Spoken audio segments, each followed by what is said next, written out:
Токтогул районунда жолугушууга катышкан тургундардын көпчүлүгү мыйзамсыз берилген жер тилкелери өңдүү көйгөйлөрүн көтөрүштү. Алды 40 жылдан бери жер маселеси менен соттошуп жүргөндөрү да бар. Алардын бири Рая Исмаилова Ички Сай айылынын тургуну. Облустук деңгээлде чечилбей жаткан бул көйгөйүн бүгүнкү жолугушууда көтөрдү. Прокурорго кайрылдым. Сот мага чечип 2009-дан бери ал сарайдын китеп да менде, күбөлүгү да менде. Сарайым 53 сотук. 260 орунду уй сарай.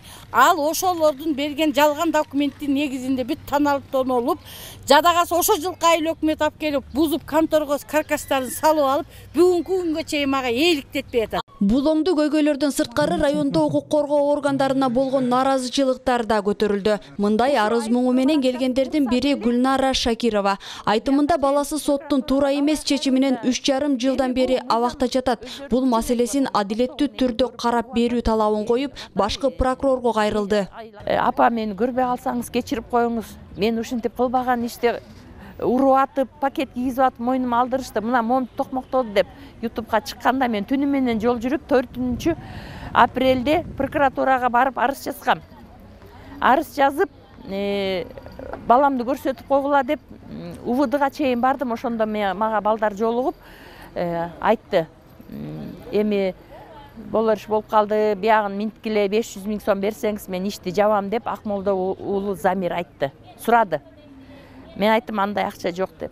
Жолугушууга келгендер мындан сырткары алыскы аймактардагы медицина кызматкерлеринин таңкыстыгы, социалдык имараттардын жоктугу, жол, таза суу сыяктуу маселелерди да көтөрүштү. Тургундардын кайрылуулары арыз түрүндө да кабыл алынып, алардын ар бирине жооп болору айтылды. Биздин шаардын тургундардын сөзүн эч ким укпайт экен.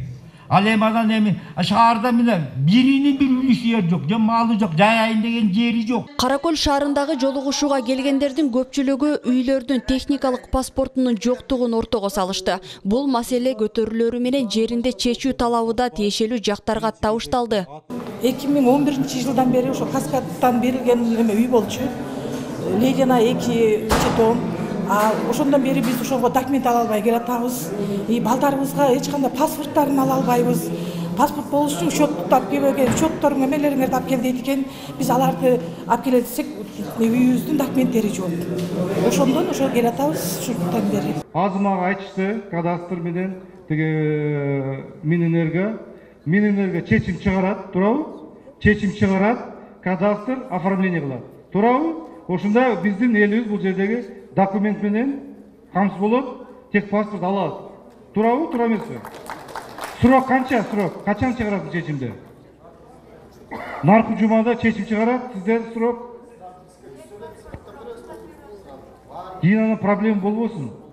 Кайра сиздер жөнөтөбүз бул жерге, жашайсыңар бул жерде. Мындан сырткары ички жолдорду оңдоо, энергетика, ГЭСте иштегендердин айлык маянасынын төмөн экендиги, дарыгерлердин жетишсиздиги жана башка ушул сыяктуу турмуш тиричиликке байланышкан маселелер айтылды. Мына балдар музыкалык мектебин колдон колго сатып жиберишти.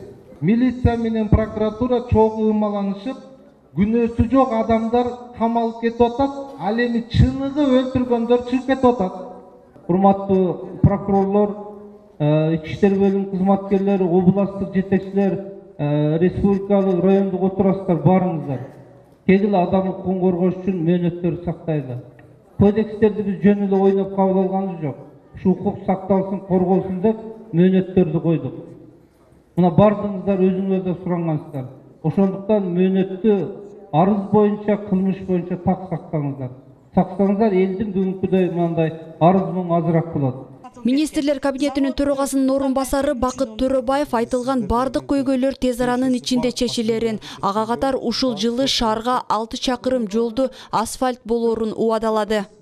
Быйыл эми 60 жылдык деп атасыздар. 60 жылдык деп атасыздар. Ушу Минтранс быйыл ушу Каракөл шаарына бир асфальт кылып берелик. Канча километр болот? 5 километр болот.